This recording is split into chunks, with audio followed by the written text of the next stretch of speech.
Pour mon petit point d'avancement sur la restauration du Mitsubishi L300 4x4, j'ai préparé un petit fichier récap. On a le sujet de la consommation qui était à 17 litres au 100, qui est actuellement à 14. J'ai l'objectif de passer à moins de 13. Le gros sujet, c'était cette réparation du joint cache-culbuteur. Diagnostic initial, c'était un joint de culasse. Après analyse, je pensais que c'était autre chose. Et après 250 km fait, il n'y a plus de fuite d'huile. J'ai remplacé le Calorsta, j'ai fait faire le parallélisme. J'ai pas encore testé si ça a un impact sur la consommation. J'ai aussi réparé le moteur de pompe lave-glace. Il y avait une durite du résonateur juste après le filtre à air qui était enlevé, qui est remise. Donc il reste des tests à faire. Des gaines à réparer sous le châssis. Lorsque j'ai fait faire la vidange, j'ai acheté l'huile, mais j'ai acheté de la GL5 qui est pas bonne pour ce type de boîte de vitesse. Donc il faut que je change et que je refasse la vidange de boîte de vitesse. J'ai cassé un silent block de boîte de transfert, donc j'en ai trouvé en Pologne qu'il faut que je commande. Ainsi que la sonde d'activation 4x4, c'est pas vital, c'est pour le voyant. Mais tant qu'à commander aussi des choses, pourquoi pas. J'ai commencé à traiter le train avant ferrose et donc ponçage et ferrose. Il me restera quelque chose au niveau frein avant, les flasques notamment qui sont vraiment pourris. Et puis faire le train arrière.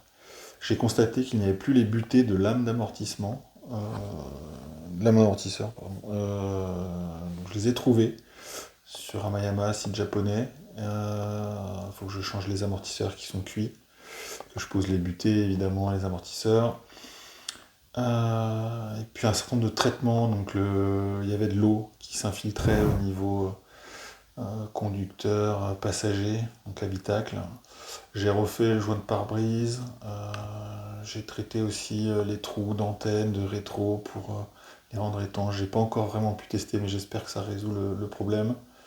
Des petites choses à faire au niveau des cylindres de serrure. Lorsque j'ai acheté, en fait, j'avais déjà signé, je me suis rendu compte qu'il n'y avait aucune clé pour les cylindres en place. Donc j'ai réussi à bidouiller un truc. Mais bon, là, il faut que je fasse mieux. Changer les phares avant. Et puis des choses après au niveau jantes.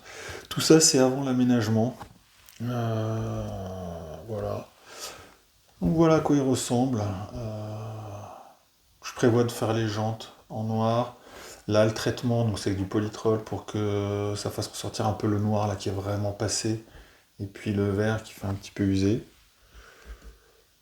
Bon, voilà. Les premiers petits tests faits vers le mont Alaric, là où j'ai cassé un silent block. Et puis, bah voilà, les paniers qui sont prêts. Donc la commande des silent blocks ici, là, donc en Pologne. Les amortisseurs et l'huile pour la